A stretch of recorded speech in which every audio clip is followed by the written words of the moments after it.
Think I am. All right. Peace, peace, good people. It's your good sis, Morgan Renee Myers, here to tune in with you for another story time with more of mine. Today, you see, I am in my kids' poetry basketball. Great idea for literacy t shirt. I am a co coach.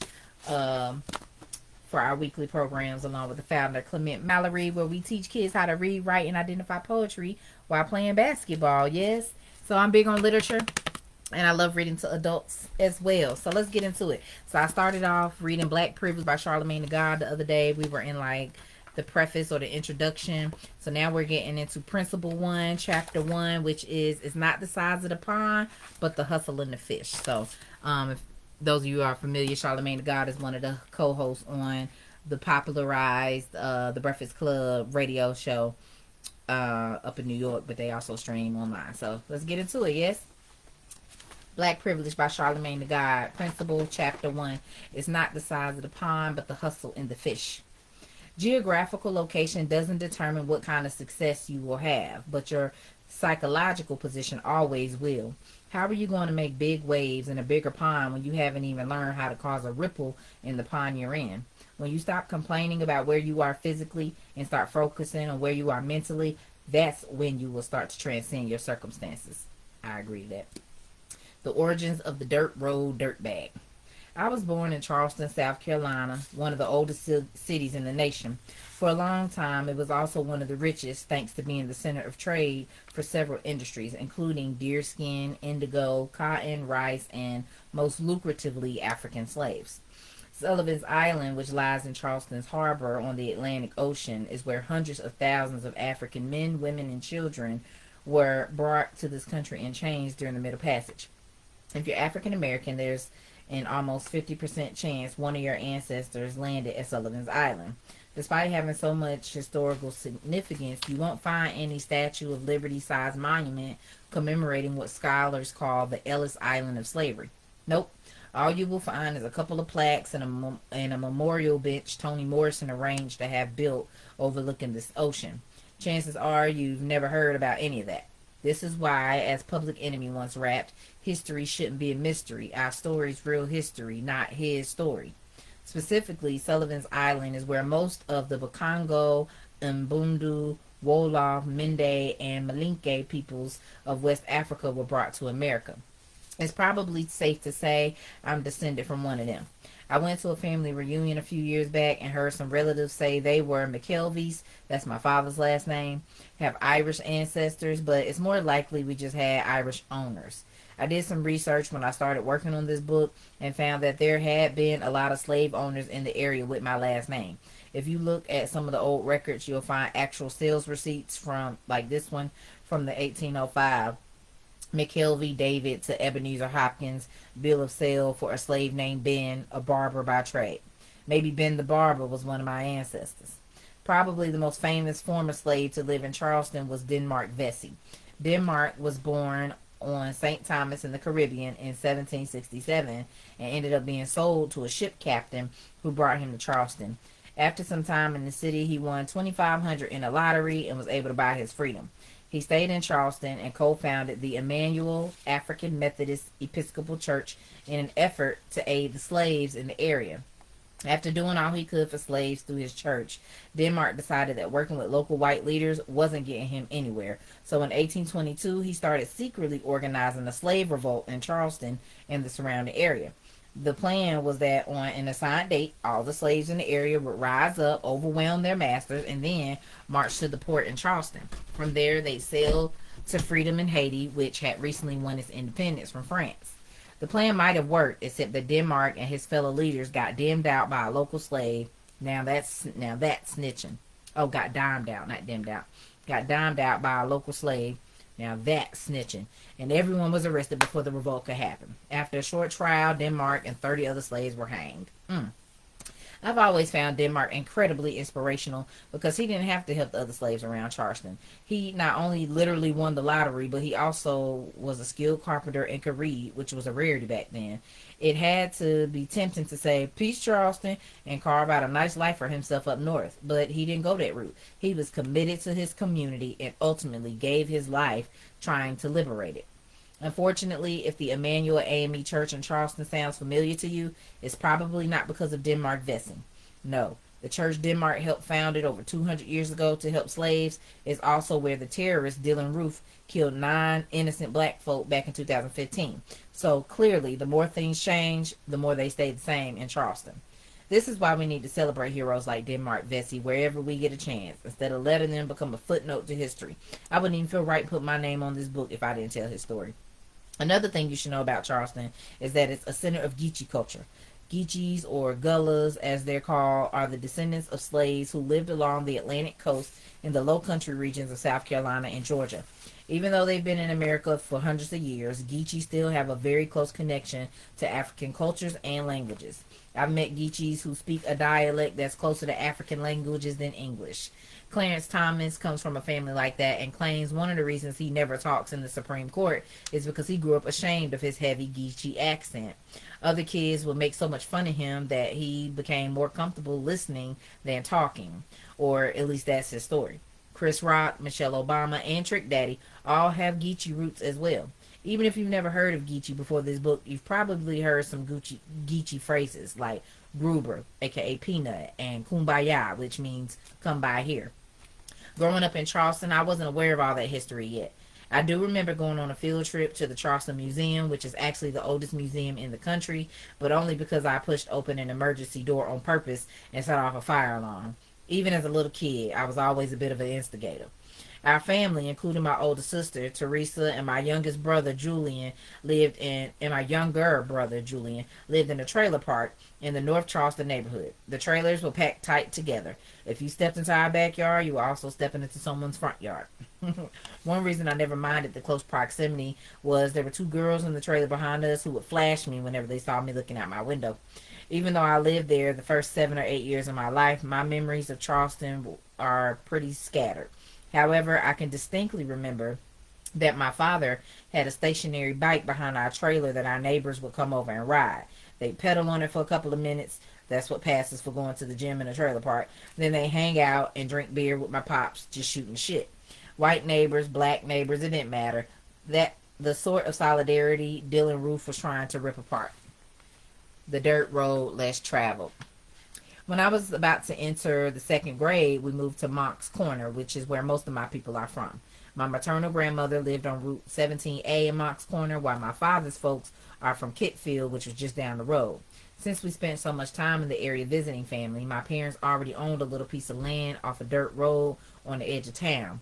Eventually, it just made sense to move our trailer over there rather than to stay in Charleston. Even though it was only about a half-hour drive from Charleston to Monk's Corner, culturally, they are two very different places. Monk's Corner doesn't have any of the history, sophistication, or energy of a city like Charleston. Or any city for that matter. Put it this way. Think of a place like New York, Los Angeles, Chicago, or Atlanta, full of restaurants, stores, infrastructure, opportunities, and access. Then picture the exact opposite. A place with no opportunity, no access, no infrastructure, no stores or restaurants. The place you're picturing is Monk's Corner. Okay, I'm exaggerating slightly about the stores and restaurants. Monk's Corner has plenty of barbershops, a lot of them black-owned, banks and grocery shops, as well as a McDonald's, a Sonic, a Chick-fil-A. Just got that in the past couple of years, though. A Wendy's, and of course the holy grounds that are Walmart. The downtown also has a courthouse, a detention center, the depot for the train in Charleston, a YMCA, and Berkeley High School, which was my alma mater, even though I got thrown out. Over by the old Santee Canal Park is the Berkeley County Museum and Heritage Center, a little building that has a memorabilia from some of the local plantations, as well as dinosaur bones that were found in the area.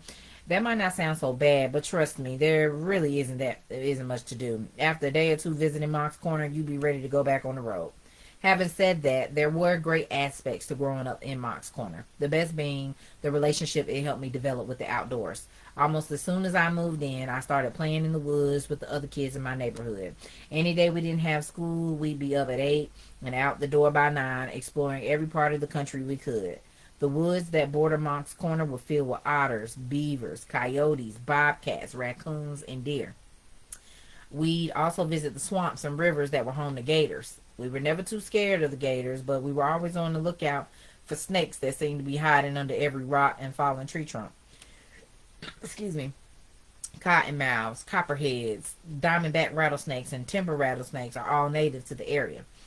One time, we biked down our road and found our neighbor, Mr. Wilson, standing over a diamondback rattler he just killed that was literally 10 feet long.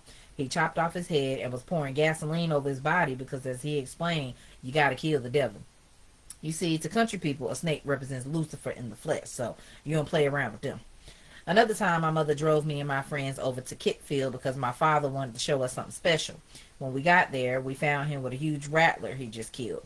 This is why I tell y'all, stay out of those damn woods, he yelled, shaking his limp body at us, because this is what's waiting for y'all in there. My father didn't like us roaming in the woods, but ultimately the only rule we had to follow was to be back home before dusk. That's the universal law of the hood. Urban or rural, get your ass inside before the street lights come on. There weren't any neighborhoods where we were afraid to go. As we saw it, all of Monk's Corner was our turf. People tend to think of the South as heavily segregated, but race never felt like a big issue in Monk's Corner. When we moved to the trailer park, there were 5 other black families living on our road: the Trotters, the Wheelers, the Presidents, the Gibbses, and the Wilsons. Over time, a few white families moved in, and a Mexican family as well.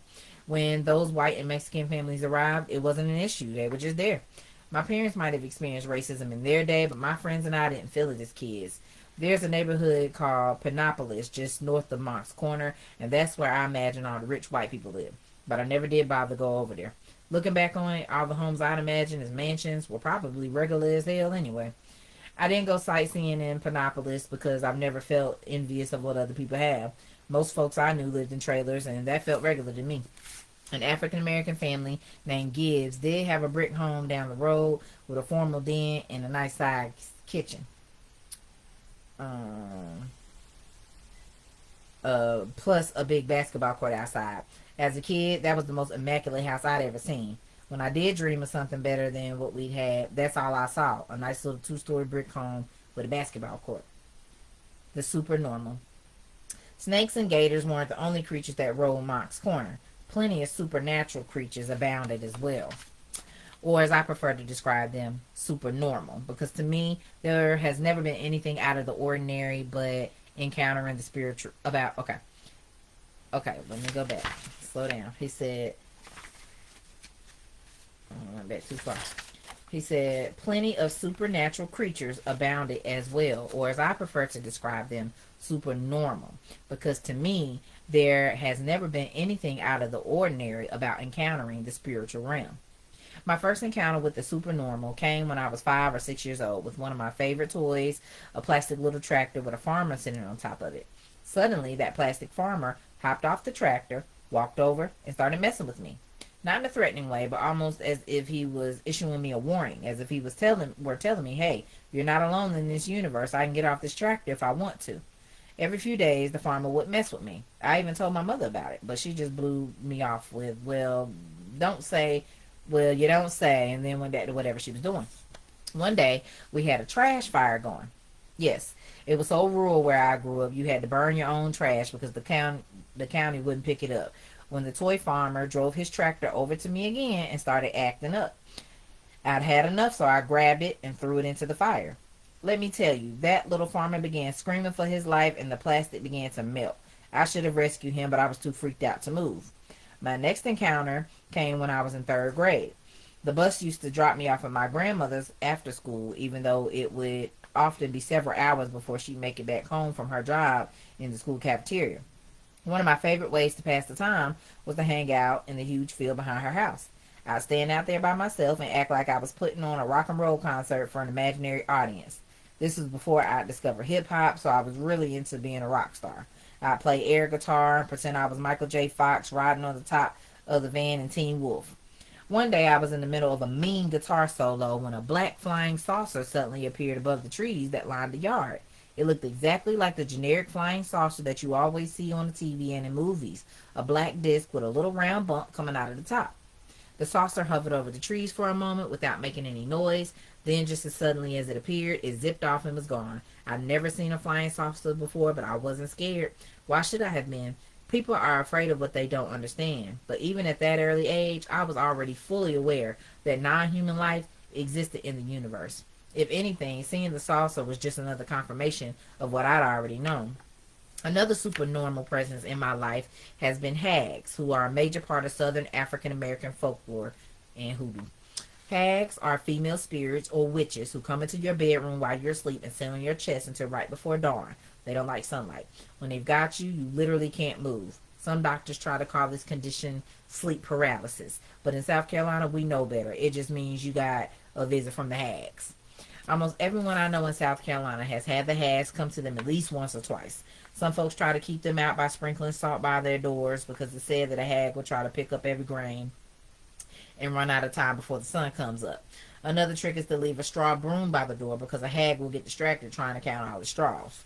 Growing up, there was an old lady in my neighborhood who used to catch hags. She never told me how she did it, but when I asked her what they looked like, she said they were small, shadowy figures that had the shape of a woman's body. I didn't totally believe her until the hags finally came for me one night when I was a teenager. I woke up out of a deep sleep to see a little shadowy bitch doing a dance on my chest. I tried to brush her off, but I couldn't move a muscle. Then out of the corner of my eye, I saw three more little female shadows waiting for their turn to jump on me. Over the course of what seemed like hours, they all took turns giving me lap dances on my chest until they finally split right before dawn. It truly felt like I had a train run on me by a bunch of hags. Some of you are probably thinking, Charlamagne, would you please stop it with these hags and UFOs? No one believes in this shit. Well, to that I'd like to say that, number one, I don't care if you believe me. I experienced all these encounters, plus a few more, so I don't need anyone's validation. Besides, why would I lie and open myself up to ridicule for no reason? Second, a lot of people do believe in the sort of paranormal activity I'm describing, not only because they've experienced it themselves, but also because hags and other supernormal beings are directly rooted in the cultures the slaves brought to this country hundreds of years ago. In many parts of West Africa, there's nothing strange about being visited by hags, just as there's nothing strange about the concept of talking to your dead ancestors. For generations and generations, the West Africans I'm descended from have believed that there's no separation between the spiritual realm and our day to day lives. Growing up in Monk's Corner, it wasn't unusual to hear adults talking about communicating with the dead. I can often remember my grandmother mentioning that she spoke to my dead grandfather in a dream. Yes, he came to me last night and warned me someone might die today, she might say. So I want you to be extra careful today. Talk like it felt normal. It even felt comfortable. I like knowing that the spirits of my ancestors were out there looking out for me, sending me advice through dreams and visions. Julia and Larry's son. As a kid, you get so focused on your parents being your providers that it's easy to forget that they had a life before you were born. I've noticed the same dynamic with my eldest daughter, who has never asked many questions about my past. The other day, I casually mentioned something that happened while I was in jail, and her jaw dropped. What? She blurted out. You went to jail? For a second, you could see her thinking, I don't know who this guy is because my daddy would never do anything that would land him in jail. I can't lie. I like the idea of me being locked up. Was mind blowing to her, but I also made a mental note that it was time to start teaching her our family history, the so-called good and the so-called bad. As to my own parents, I do know that my mother, Julianne Ford, is a beautiful woman, physically, mentally, and spiritually. She was born and raised in the Mox Corner area. Her father died before I was born, so I don't know much about him. My grandmother, Rosalie Ford, was a lunch lady in our school district for many years.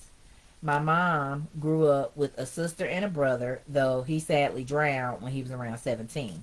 After high school, my mother attended South Carolina State University and HBCU in Orangeburg, which is roughly 45 minutes farther inland past Moncks Corner.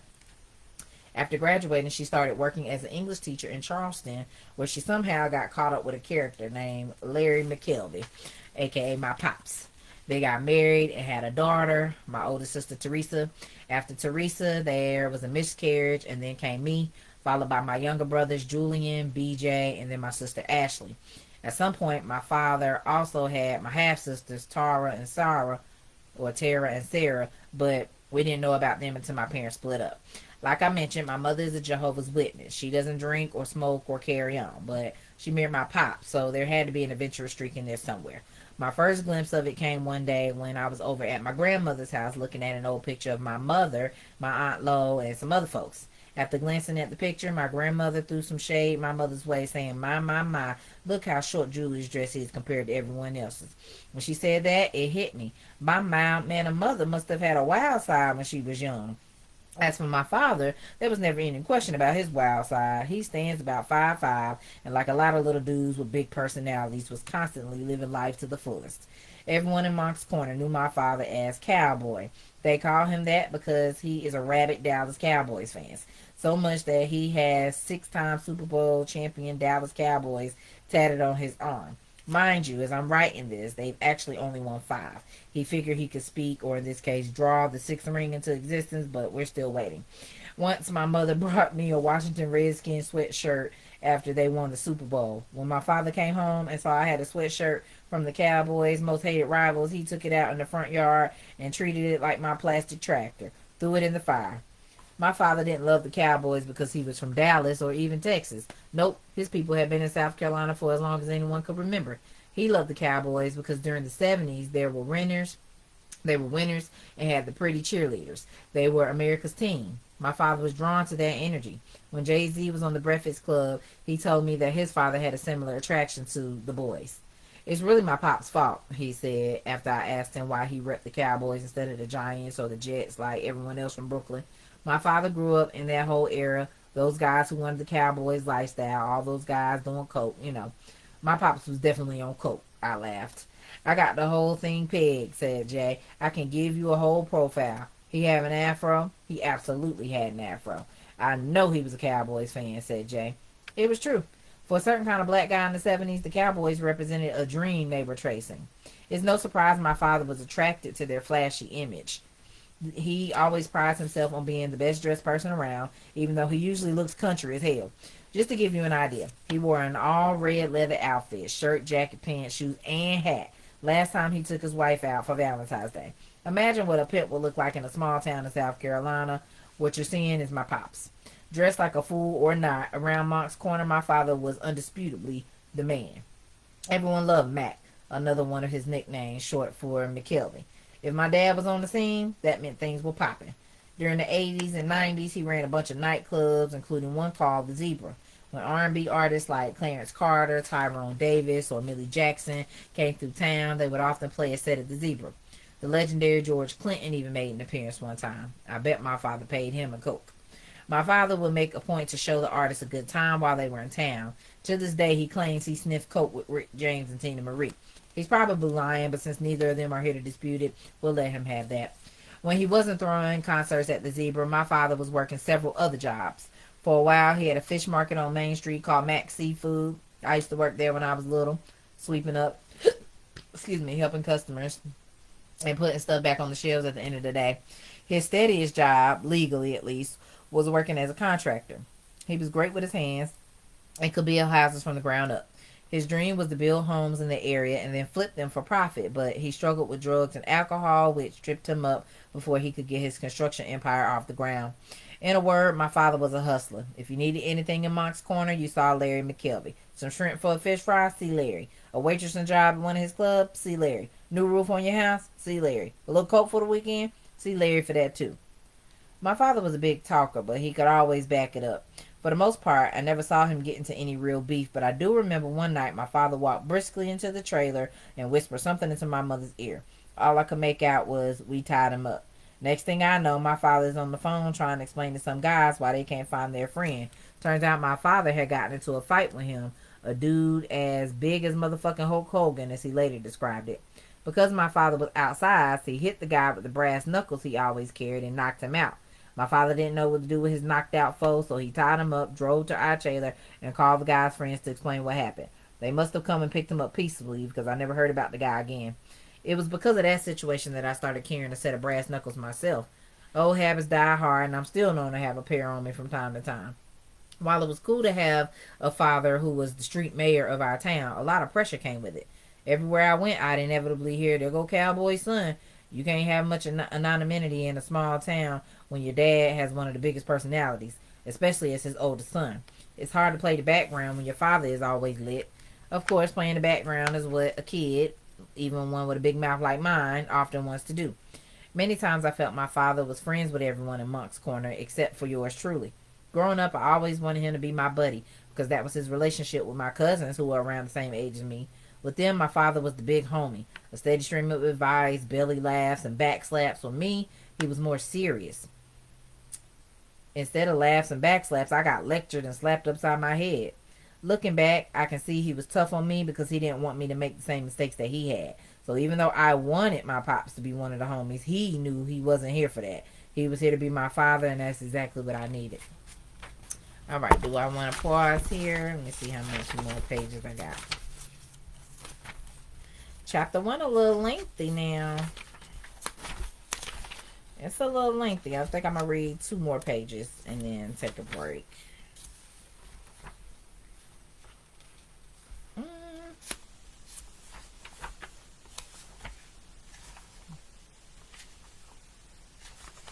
Yeah, I think I might do that.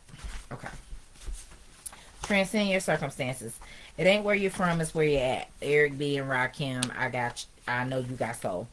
When the guard Rakim first spit those legendary bars, most people assumed he was speaking on physical locations. It ain't where you're from, it's where you're at.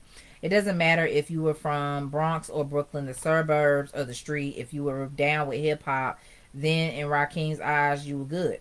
There's tremendous value in that message. Yet, as I grew to appreciate the song over the years, I realized there are layers to Rakim's lyrics. He wasn't only speaking about locations on the map, but a state of mind, too. In other words, the place where you were born or the circumstances you were born into don't have to define you. You can be born in a Moncks Corner but have a New York mindset. You can grow up in a housing project in Chicago or a trailer park in Louisiana and still have the mentality of someone who was raised in LA.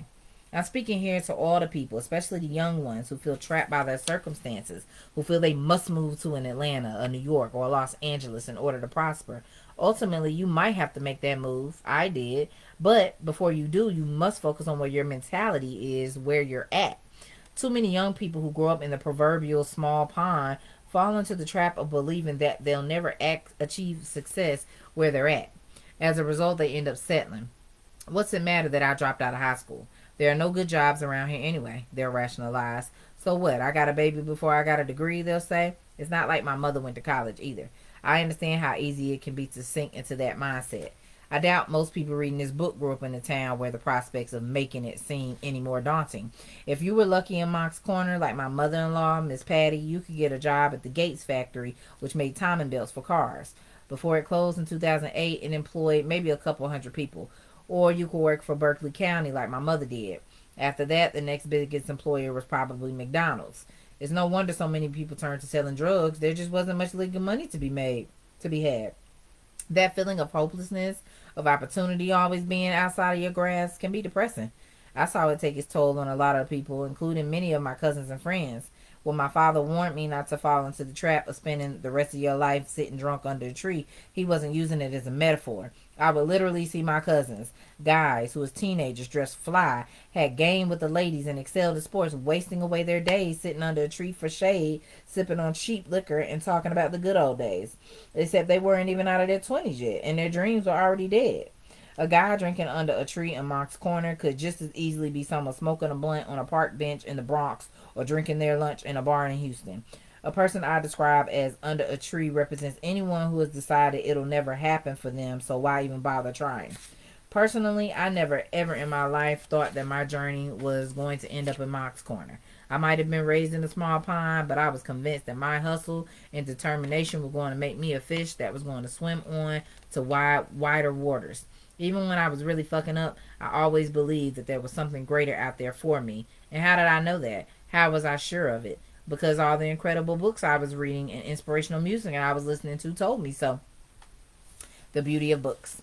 If I've had any advantage in this life, it's that I was encouraged to read. From an early age, my mother always made sure she had a book in my face. One of the first ones I remember her giving me was from the Jehovah Witnesses, the Watchtower publications, called My Book of Bible Stories. I read those tales over and over again.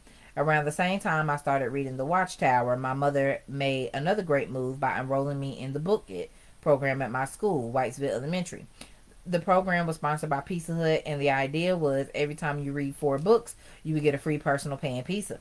Recently, I read a study that claimed this program didn't actually increase or decrease a person's motivation for reading. I would like to take this opportunity to tell whoever wrote that study to please shut the fuck up forever. I can promise you the Book It program motivated the hell out of me when it came to reading. Maybe I was predispositioned because I looked like Teenage Mutant Ninja Turtle, but I used to love Pizza Hut. Nothing was more exciting than going to Pizza Hut on a Friday night, showing them my reading certificate, and being rewarded with a personal pan pizza. Another savvy thing my mother did was encourage me to read books about people I didn't seem to have anything in common with. Not that there were a ton of books about little black boys growing up in rural South anyway that weren't about slaves. She wanted books to help introduce me to worlds that might otherwise seem foreign. As a result, I read a lot of Judy Blume and Beverly Cleary. I read so many of them that after a while I started believing that I knew everything about women, especially little girls. To this day, I still think about how if Ramona Quimby had grown up in this era, they would have loaded her up on a Ritalin and killed all her creativity and imagination. My mother might have had me reading books about little white girls, but my father was giving me a super black reading list from an early age. He'd been exposing me to books like The Autobiography of Malcolm X or Message to the Black Man in America by Elijah Muhammad. At first, I wasn't interested, but as I got a little older, a force came into my life that made me want to pick up all those books my fathers had been recommending. That made me believe that instead of being a fish stuck in a small pond, I was actually a god in control of my own universe. That force was hip hop. And I'm going to pause right there. We'll pick back up with part 2 of chapter 1 at another time. Thank y'all so much for tuning in. Hope y'all have an amazing rest of y'all day. And stay hydrated. I got my live alkaline water inside a mason jar today. Y'all stay hydrated, okay? All right. How do I end this live? All right. Peace.